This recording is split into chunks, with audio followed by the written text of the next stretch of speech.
तो BA third semester, ठीक है। विजयनगर साम्राज्य के बारे में मोस्ट इम्पॉर्टेंट क्वेश्चन है, पूछेगा ही पूछेगा। तो विजयनगर साम्राज्य की स्थापना 1336 में हरिहर और बुक्का दो भाइयों के द्वारा करी गई थी और उस समय राजधानी हम्पी को बनाया गया था। और विजयनगर में चार जो वंश है वो यहाँ पे हैं, संगम, तुलुव और आरविड। इसके बाद इसके जो प्रमुख शासक थे वो कौन थे, तो कृष्णदेव राय थे। वो बहुत ही महान राजा माने जाते हैं।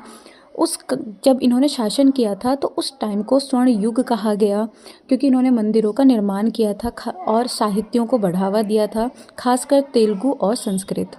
फिर आता है आपका अमरनायक प्रणाली।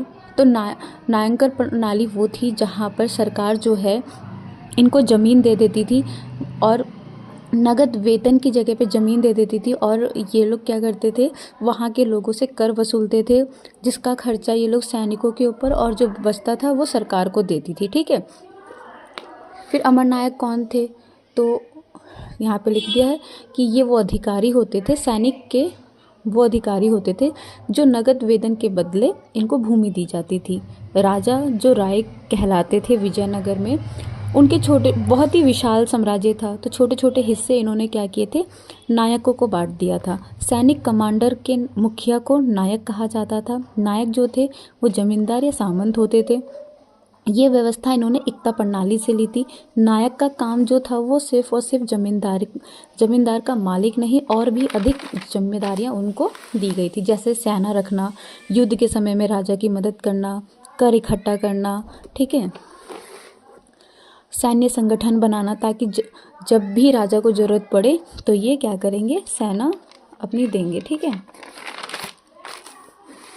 विजयनगर साम्राज्य में नायक जो था उसका लाभ ये था कि विशाल साम्राज्य को नियंत्रण करना आसान हो गया था, बट इसकी कमजोरी ये थी कि नायक समय समय पर शक्तिशाली होते गए और इन्होंने राजा को टक्कर दिया था, ठीक है, और राजा को कई बार इन्होंने सत्ता से हटाकर खुद शासन किया था, और यही कारण इनके पतन का भी बन गया था।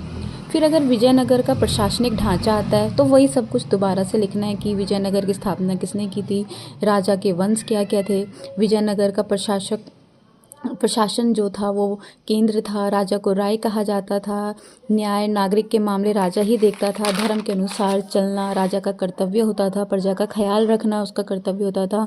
सबसे अहम इसमें कृष्णदेव राय की भूमिका है, उन्होंने स्वर्ण युग काल कहा गया उनके समय को, ठीक है। फिर इन्होंने क्या किया था, प्रशासन व्यवस्था इन्होंने राज्य में बांट दिया था, जिसे मंडल कहते हैं, ठीक है। मंडल इसमें जो इनका